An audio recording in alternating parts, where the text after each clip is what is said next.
Pag-ingatan ninyo ang inyong sarili. Hindi lingid sa inyo ang nagaganap. Patid ninyo na malapit na akong dumating. Mag-ingat kayo. Amen. Good morning mga kapatid. Yan ang pinaka-importante sa huling panahon ngayon, pag-iingat.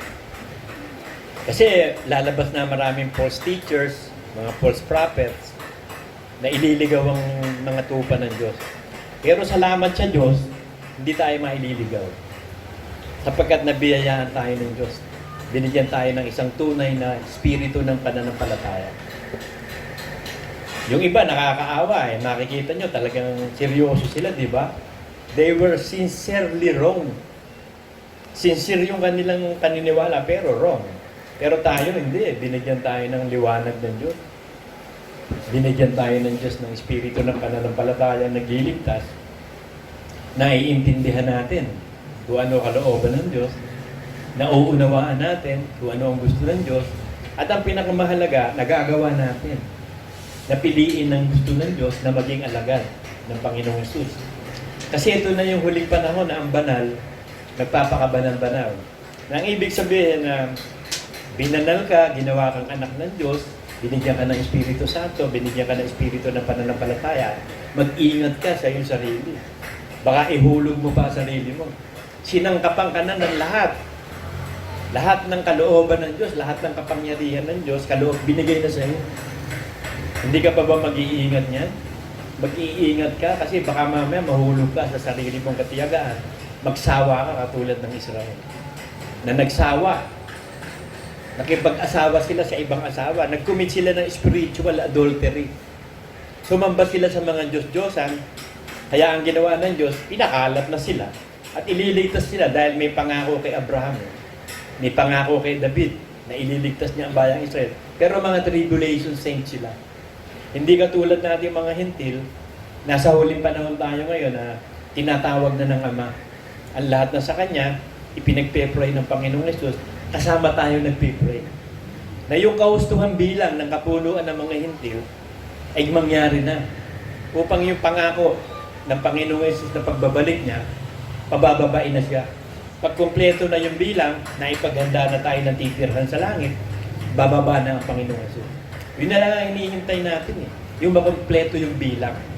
Kaya lagi tayo nagpe-pray na mangyari na yung mga anak ng Diyos sa buong sanlibutan, eh makaunawa na at makaintindi ng katotohanan at mailigtas na ng Diyos para tapos na. Kasi wala tayong gagawin kundi maghintay lang sa Panginoong Hesus. Kasi ang Diyos ang liwanag eh. Napakapalad natin. Alam niyo ba na napakapalad natin? Kasi may mga tao, mga hindi talaga nakakaunawa ng kalooban ng Diyos. May mga tao akala nila may Diyos sila. Pinagmamalaki pa nila pero mali ang pananampalataya nila. Hindi katulad ng iglesyang itinayo ng Diyos. Binigyan tayo ng kapangyarihan makaunawa. At hindi tayo nananatili sa kadiliman.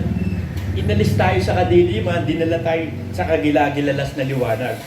Sabi sa 12:46 ang ganito. Ako'y naparito na isang ilaw sa sanlibutan upang ang sino mang sumampalataya sa akin ay huwag manatili sa kadiliman.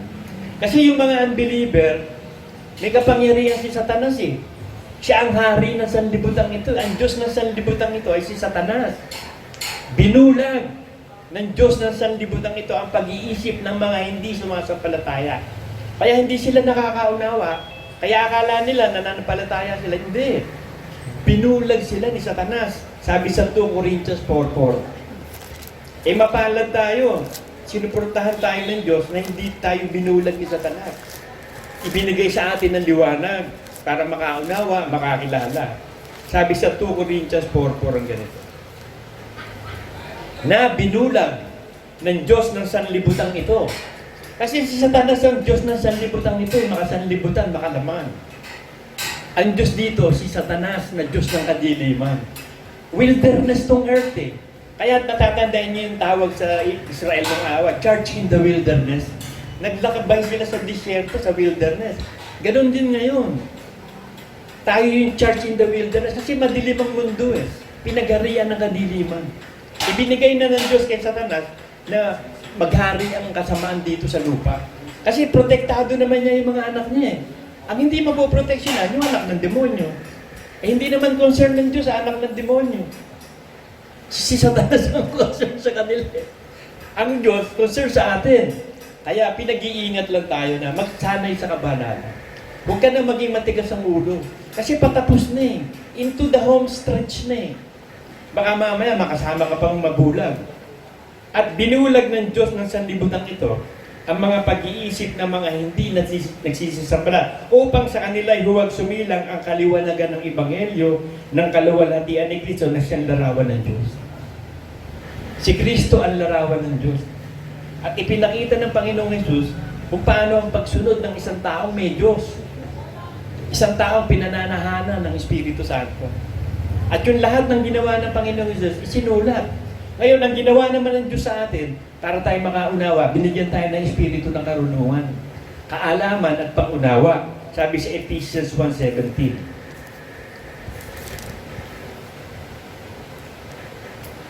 Upang ipagkaloob sa inyo ng Diyos, ng ating Panginoong Jesucristo, ng Ama ng Kaluwalhatian, ang Espiritu ng karunungan at ng pahayag sa pagkakilala sa Kanya.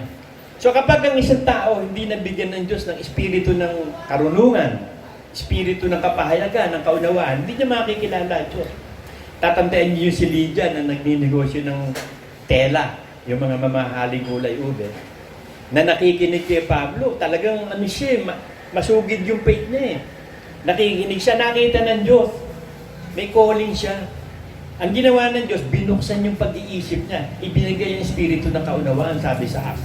Para makilala niya ang Diyos, kaya natuto siyang manampalataya. Tama ang pananampalataya.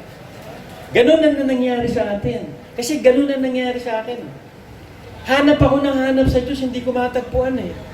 Nagtatanong ako ng nagtatanong kahit kanino, hindi ako masatisfy sa mga sagot nila. Nagbasa ako ng nagbasa ng Bible, hindi ko naman maintindihan. Sa dami ito, kung ano kaya susundin ko rito? Napakaraming nakasulat dito.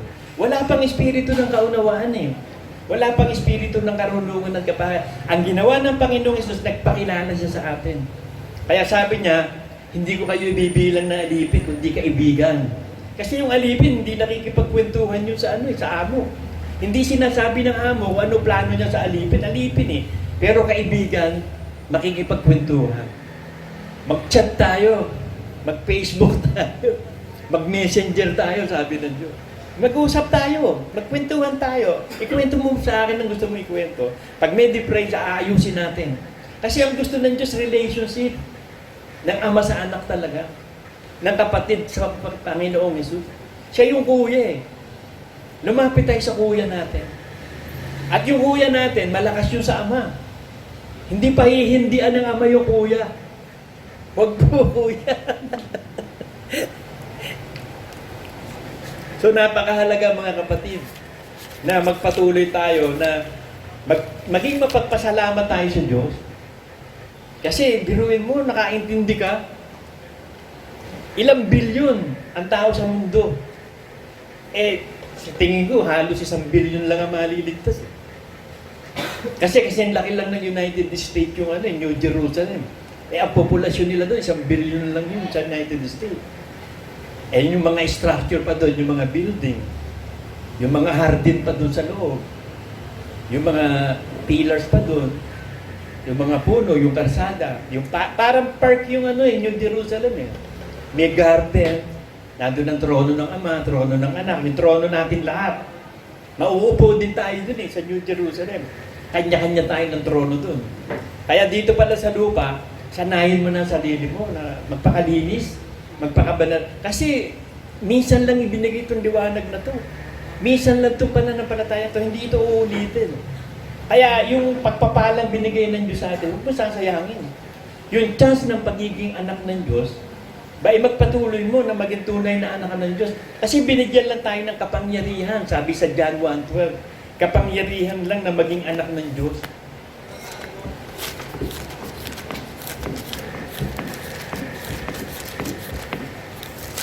Kung hindi ka mag-iingat, baka madisgrasya ka. Dadapwat ang lahat na sa kanya'y nagsitanggap ay pinagkalooban niya sila ng karapatang maging mga anak ng Diyos. So karapatan nang binigay sa iyo maging anak ng Diyos. So anak ka na ng Diyos ngayon, may karapatan ka na. So para yung yung karapatan na yan ay hindi madisgrasya, ay magpatuloy ka sa pagiging anak ng Diyos. At ang anak ng Diyos, bagong nilalang. So ibig sabihin, mabubuhay ka sa bagong nilalang. Ano yung bagong nilalang? Yung iba na susundin mo, hindi na yung sarili mo dati. Yung araw ba, nag-iikapo ka? Hindi naman, di ba? Luma ka nun eh. Ba't ngayon, nag-iikapuan, bago ka na eh. Ibinigay ng Diyos sa atin ang sekreto na maalis tayo sa sumpa. Kasi sa sarili mo pawis, manggagaling kakainin mo, sabi ng Diyos. So kailangan para magkapera ka, maghanap buhay ka. Ngayon, para mawala ang sumpa sa iyo, gumaan ang buhay mo, mag-ikapo ka. Tapos, no worship, no rain. Ibinigay yung Espiritu Santo. Yung Espiritu ng pagsamba. Hindi naman lahat na makakasamba sa Espiritu, yung binigyan lang ng Espiritu ng pagsamba. At ang Holy Spirit at sumasamba, kasama natin ang Iglesia, binigyan tayo ng kapangyarihan makasamba. No worship, no rain. Walang pagpapala pag hindi ka sumamba sa Diyos. At ang katampatang pagsamba natin, pagsunod sa lahat ng kautusan ni Kristo. Pagpapalain ka sa lahat ng bagay. And it is health to the flesh. Protection pa sa katawan nyo. So, yun ang kailangan natin gawin eh. Magpapakabanal-banal. Wala tayo nasa isip ngayon kung hindi ang magpakabanal-banal.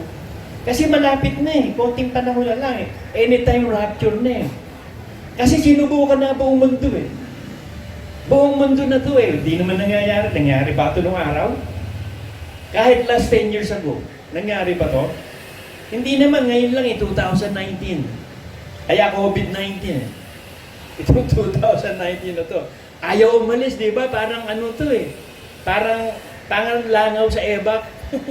Ayaw umalis ng langaw. Stubborn virus to eh. Hindi naman siya malakas eh. Hindi naman siya talagang deadly. Kunti nga lang, hindi siya talagang killer. Pero hindi siya alis. Mamamatay ka sa buwisit. Ikamamatay mo rito, buwisit. Ayaw umalis eh. Nagbabarians, nag-i-evolve. Kung ano-anong evolution ang ginagawa. Nagiging ano to eh, monstrous, nagiging malakas. Palakas siya ng palakas. Pabago siya ng pabago. Excuse me. So, ganun din naman ang gusto ng Diyos sa atin eh. Palakas tayo ng palakas. From faith to faith, from glory to glory. Yun ang gusto ng Diyos sa atin. Mabubuhay tayo sa salita ng Diyos na susundin natin lahat. Para from faith to faith, from glory to glory. Na lalaki tayo sa Panginoong Yesus. Yung pananampalataya natin lumalaki. Nakikita yung faith, gumagawa ang faith. Nagpapakabanal-banal. Ang paghihintay ang pinakamahirap sa lahat, mga kapatid. Kasi yan ang kahinaan ko eh. Mainipin ako eh. Kaya nga pag nagigising ako ng maaga, gusto ko gawin na lahat ang gusto kong gawin eh. Kasi ang agab gumagising eh. Gagawin ko na dapat nagawa. Kaso maghihintay ka, wala ka naman choice. Kundi maghintay sa Panginoon. Ano paglilibangan mo rito? Wala naman dagat dito o bundok na mapupuntahan. Lalabas ka naman, ayaw tayo palabasin. Gusto mong pumunta doon sa ang daming hinihingi ko ano-ano. So ang mangyayari sa'yo, haharap ka sa TV. Nanonood ka ng Netflix, ng TV, ng news. Maglilibang-libang. O kaya ano yung mapaglilibangan mo? Ako, yun lang naman ang paglilibangan ko. Maglilibang ako sa TV. Pagkatapos, maglilibang ako sa baraha. Maglalaro ako sa solitaire. Wala ka naman magagawa. Lumabas ka, wala ka kwenta-kwenta usapan sa labas. Pagchichismisan nyo lang yung mga tao sa paligid. Wala kang matututunan sa labas eh. Maghahanap ka naman ng mga ebanghelyo, titigas naman ang ulo. So no choice eh. Kung hindi sa bahay ka. So para maging prayerful ka. Kasi wala kang magagawa eh. Lalo pag nahiga ka, pupunta ka sa prayer eh.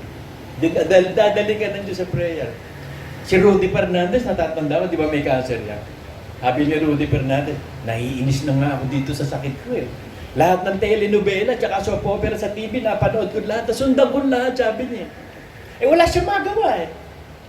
May sakit siya.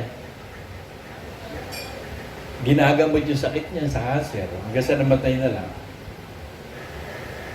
Wala kang magagawa eh. Ano magagawa mo? Kung hindi mag-isip ka ng bagay na makapaglilibangan mo, and the best is talking to God eh. Kausapin mo na lang ang Diyos, maglibang ka sa Diyos. Delight in the Lord. Natuto kang kausapin ng Diyos.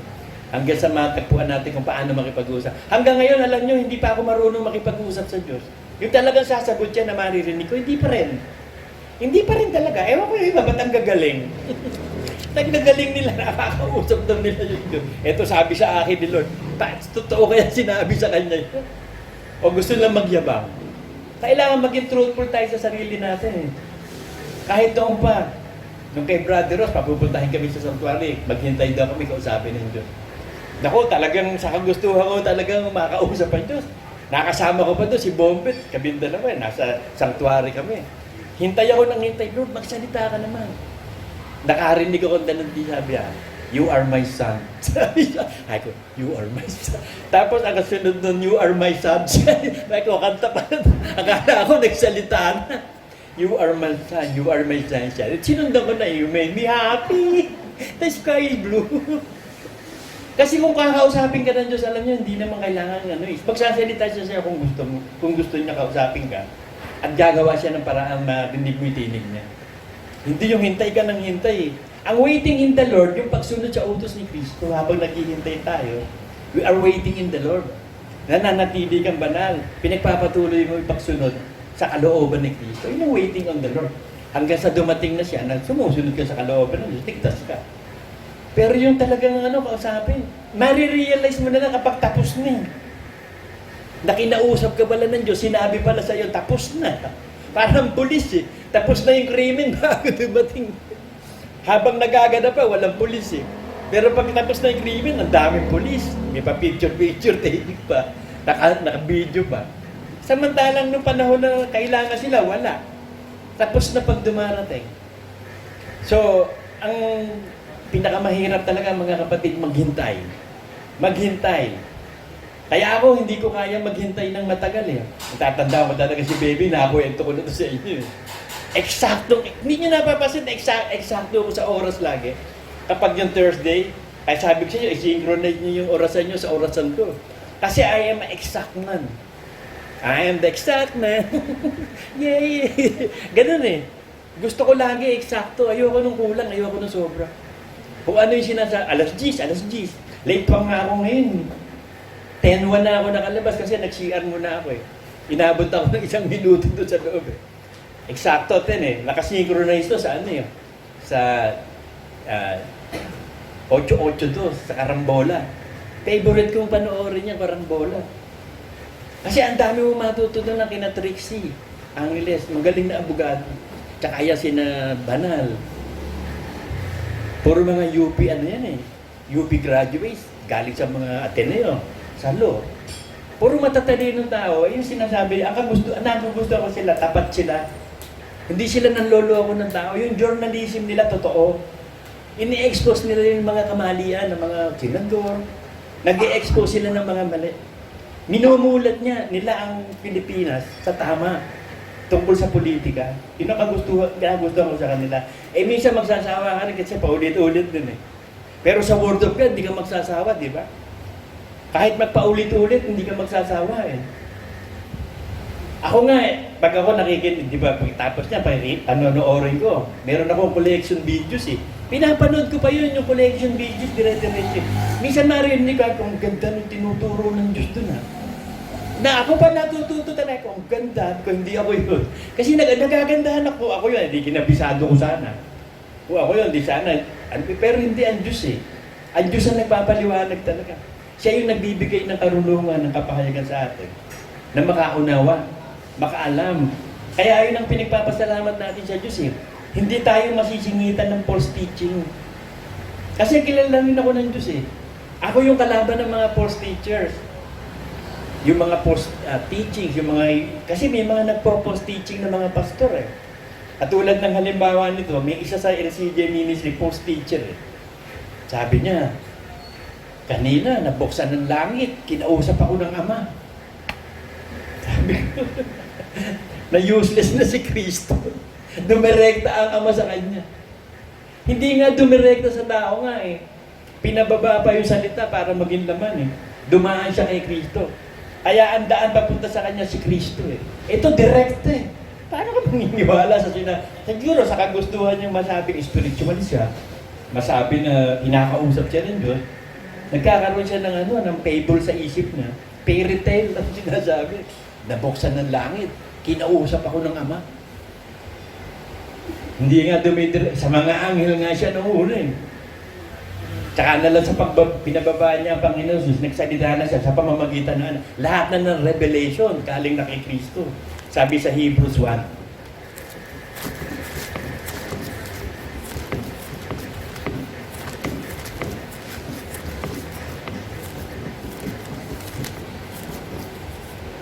Kaya ngayon, wala nang magpo-prophecy ng iba. Kapag may nag-prophecy ng iba kontra sa Bible, false prophet yun. Tapos na lahat ng revelation. Na-reveal na lahat sa Panginoon, isinulat na sa Bible. Ang revelation ng mga prophecy ng prophet sa church na lang. Kinukonfirm yung message ni Kristo sa church. Pero halimbawa, may lalabas na magsasabing ito sabi ng Diyos, ito prophecy ng Diyos. Katulad ni Nostradamus, na isang divinator, na ito ay agent ni Satanas to eh. Exact, specific pa ako magsabi eh. Tapos ibinabatay niya rin sa Bible. Alam ng anghel, ng fallen angels kasi Biblia. Ibinabatay rin sa Bible yung sinasabi ni Nostradamus. Ito sabi ng Bible. Ang Diyos na nagsalita ng unang panahon sa ating mga magulang, sa iba't ibang panahon at sa iba't ibang paraan sa pamamagitan ng mga propeta. Patriarka at saka propeta ginamit ng araw. At nagsalita sa atin sa mga huling araw na ito sa pamamagitan ng kanyang anak, na siyang itinalaga na tagapagmana ng lahat ng mga bagay na sa pamamagitan naman niya ginawa ang sanlibutan. So yung last revelation is Jesus Christ. Wala nang ibang revelation pa. Siya nga ang huli. Ipinahayag na ni Kristo ang revelation ng Ama. Kaya sabi niya, yung sinasalita ko, hindi naman galing sa akin yun eh. Galing sa Ama kung ano sasabihin ko at kung paano ko sasalitain. At nalalaman ko na ang kanyang utos ay buhay na walang hanggan. Kaya yung salita ng Diyos, si Kristo, ang buhay na walang hanggan. Siya ang salita ng Ama. Isinugo ng Ama si Kristo, ang salita ng Diyos, na kapag sinusunod natin ang salita ng Diyos, nababanal tayo. Kaya ang salita ng Diyos ay matuwid, banal at mabuti. Kaya kapag hindi salita ng Diyos, huwag natin sunod. Kaya nga, yun ang importante eh. Nabigyan tayo ng Diyos ng karunungan, ng kaalaman, ng kapahayagan. Binuksan tayo sa liwanag. Isang kagilagilalas na liwanag. Just call unto me lang. Sasagot siya. Sabi sa Jeremiah 33.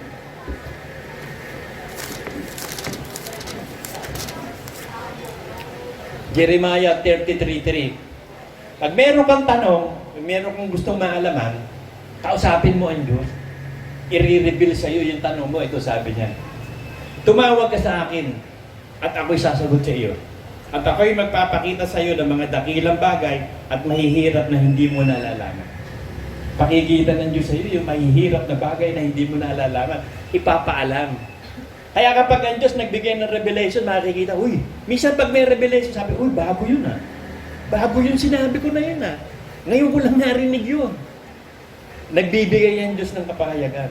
Kaya sabi, binigyan tayo ng espiritu ng karunungan at ng pagkilala, ng kapahayagan, makakilala sa Diyos. O bagkus pag sabihin natin nakikilala tayo ng Diyos. Kasi nakikilala natin ng Diyos sa pamamagitan ng Espiritu Santo paghahayag. Inihahayag niya si Kristo. Inire-reveal niya si Kristo sa atin sa mga salita ng Diyos. Noong araw, akala natin nga may Diyos tayo eh. Akala natin noong araw, tama yung Diyos. Akala natin yung mga nasa Diyos, yung nasa Diyos, yung pala, puro sa demonyo pala yung mga yun eh. Kung ipagrespeto pa natin, good morning po, Father. Father. Samantala sabi ng Bible, huwag kayong papatawag na Father. Iisa lang ang Father. Huwag kayong patawag na Guro, isa lang ang Guro. Kung hindi, tawagin natin ang bawat isa sa atin na magkakapatid. Brethren, we are brethren to Christ.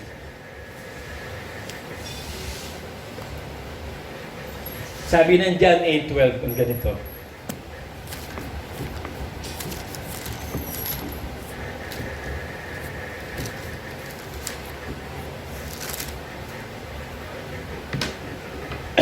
Muli nga nagsalita sa kanila si Jesus na sinasabi, ako ang ilaw ng sanlibutan. Ang sumusunod sa akin ay hindi lalakad sa kadiliman, kundi magkakaroon ng ilaw ng kabuhayan. Light of life. Sabi ng Biblia, the Word of God is lamp to our feet. Kaya pag nandito tayo sa wilderness, kasi ang wilderness, kagubatan, kadiliman eh. Hindi nyo napansin sa gubat kapag walang araw, hindi makapasok ang liwanag, natatakpan ng mga dahon, matataas na puno, wala kang makita, di ba? Kaya siya yung liwanag ng sanlibutan eh. Parang ngayon tayo makakilos dito, hindi tayo makain ng mga beast. Kasi sa wilderness, ano yan eh, maraming beast. Kakainin ka ng mga leon, mga tigre, hyena, ahas, ang daming mga kalaban yan. So, poproteksyon na tayo ng Diyos dito sa wilderness, sa kagubatang ito. Kasi magubat ang muntong ito eh. Ang daming lalapa sa atin. Ito pa tayo eh. Kaya tayo hindi tayo makain ng mga roaring lion na leon na yan. Bungal na siya eh. Tinanggal na siya ng pangil ng Diyos eh. At pinoroteksyonan tayo laban sa kasamaan. Kaya hindi tayo magalaw eh. Para tayo mga bubble boy. Si John Travolta, nakakita kong bida nun eh. Bata pa si John Travolta. Nakasunod siya sa loob ng bubble. Kasi hindi siya pwedeng ma-expose eh. Lumabas. Sensitive yung balat niya eh. Pero parang sa pelikula na yun, hindi ko na natapos yun eh. Lumabas siya eh. Ewan ko, namatay nga yun eh. Para tayong protektado tayo lagi ng Diyos eh. Kahit saan tayo magpunta, para tayong bubble po, nasa loob tayo ng proteksyon ng Diyos. Hindi tayo magagalaw ng kahit ano. Walang makakagalaw sa atin. Basta nanampalataya ka lang, sumunod ka lang sa salita ng Diyos. Ang salita ng Diyos ang magbibigay sa atin ng kabuhayan. I am the way, the truth, and the life. So yung daan, papunta sa Ama, iisa lang yun. Si Jesus Christ lang yun. Eh kaso ang dami mga false prophet nagsasabi, hindi. Si Jesus Christ, propeta lang yan. Sinasabi ng mga ng mga philosopher, ng mga matatalinong tao, sina Confucius, si Bahay, si Zoroaster. Prophet lang yan. There are many ways to go to God. There is only one God, but there are many ways. Yun lang, mali na eh, false teacher lang. Isa nga lang ang daan eh.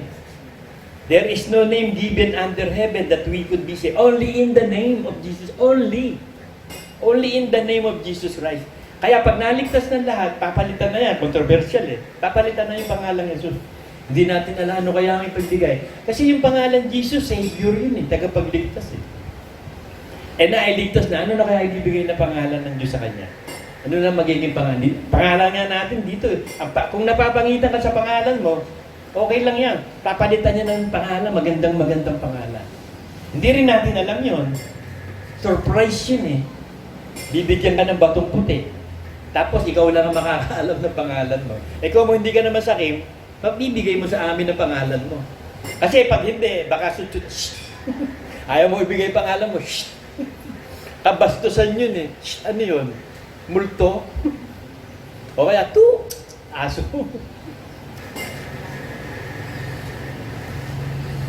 Sabi ng John 12:35 ang ganito.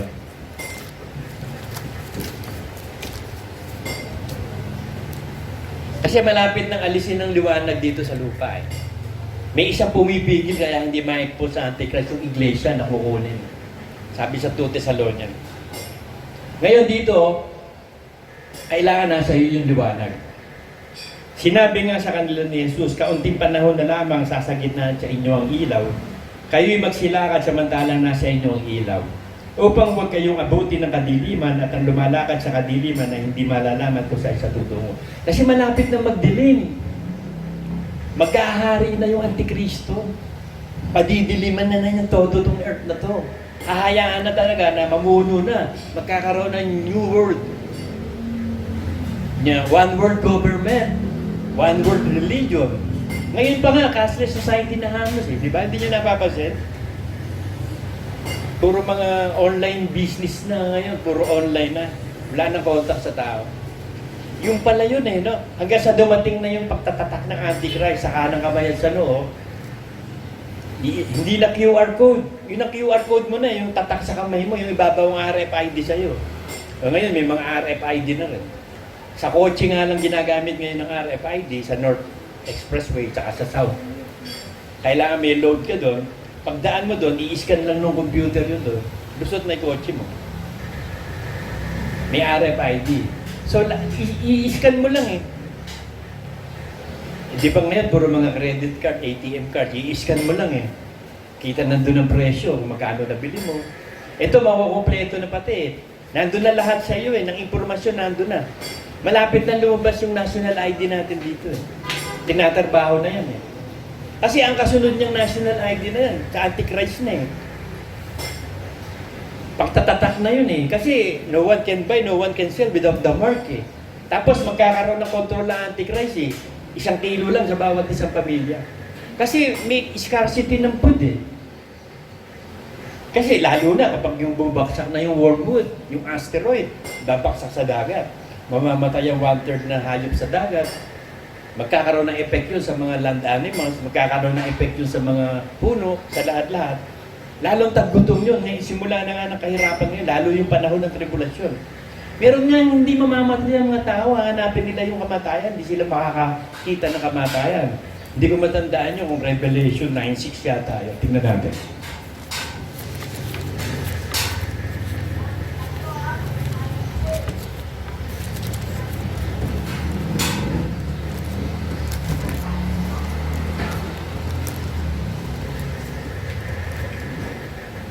Kasi napakahirap nung panahon na yun, yung tribulation period.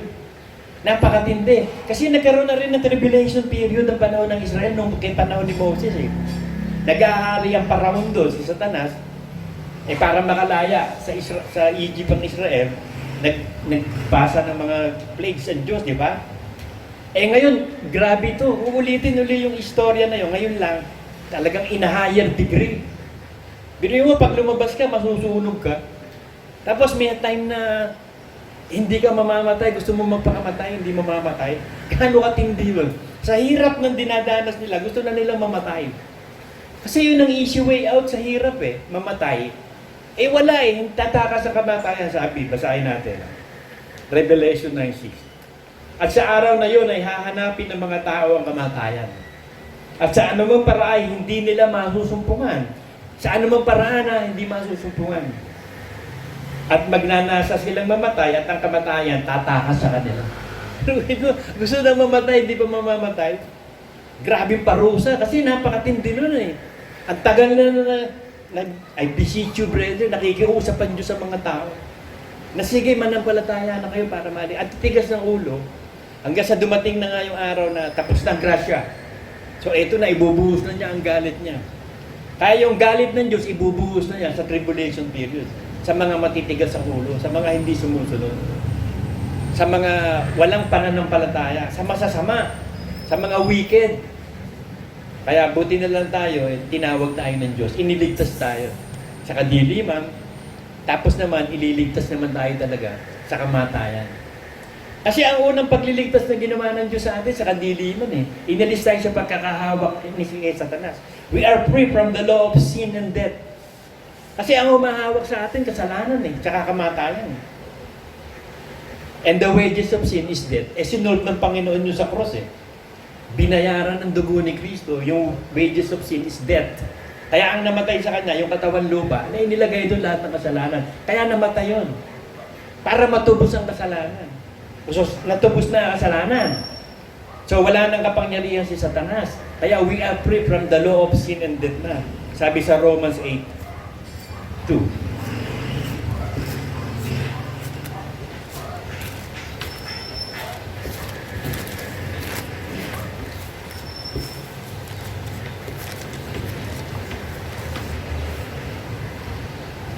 Sapagkat ang kautusan ng Espiritu ng buhay na kay Kristo Jesus ay pinalaya ako sa kautusan ng kasalanan at ng kamatayan.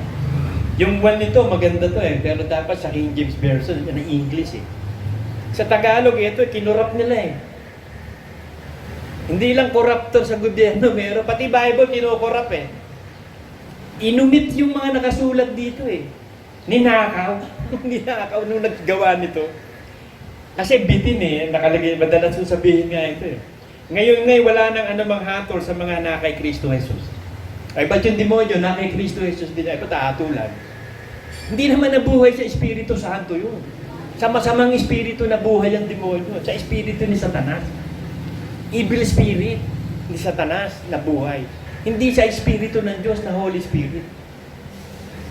So kapag nabubuhay ka sa salita, nabubuhay ka sa Espiritu Santo. Pagkat ang salita Espiritu at buhay. Magkakaroon ka ng buhay na walang hanggan, makakadaan ka sa tamang daan. So hindi tayo maliligaw. Hindi ka mananatili sa kadiliman kasi yung nasa kadiliman, ligaw yun eh. Purbahan mo na lang sa bahay mo, kahit kabisado mo, tapos padilimin mo. Mauuntog ka pa rin at matitadisod ka pa rin eh. Hindi mo pa rin kabisado, di ba? Eh pag dumilim na, wala na eh. Aalisin na church, aalisin na Holy Spirit. Paano pa makakagawa ang tao? Wala na. Kaya sabi, habang maliwanag pa, gumawa kayo. Anak tayo ng kaliwanagan ng hindi kadiliman. Kaya tayo, we have to magsikap, mabuti sa pananampalataya. Work out your salvation with fear and trembling. Magkaroon tayo ng fear and trembling talaga sa Diyos na may kapangyarihan siyang daling ka sa impyerno. Sabi ng Bible, kahit nga mga anak ng kaharian, itatapon sa labas eh. Huwag sabihin, born again ka, Kristiyano ka. Pag hindi ka tumunod at nagpatuloy, tatapo ka rin sa labas. Kung hindi sila magsisisi, mamamatay rin sila sa ganung paraan, sabi ng Bible. Kaya ang pinaka-importante dito, yung pag-iingat, yung message ng prophet, mag-ingat kayo sa inyong sarili. Baka iwala nyo, sabi. Yung ipinagpag-aala ng mga apostol, sabi sa 2 John.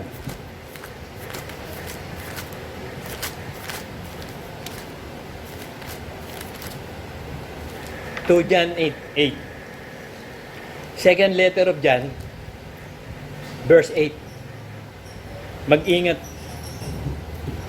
Mag-ingat kayo sa inyong sarili upang huwag niyong iwala ang bagay na aming pinagpagalan, kundi upang tanggapin ninyo ang isang lubos na kagantihan. Mag-ingat kayo sa inyong sarili. Kasi ang kalaban lang natin, sarili. Sinabi yan ni General Antonio Luna. Sabi ni Antonio Luna, ang kalaban ng Pilipino ay hindi yung mga Amerikano, kundi ang ating mga sarili. Totoo naman. Ang kalaban mo, sarili mo eh. Kasi kahit turuan mo ng turuan ng isang tao, sabihan mo ng sabihan, kung ayaw niya sumunod, hindi naman siya susunod eh.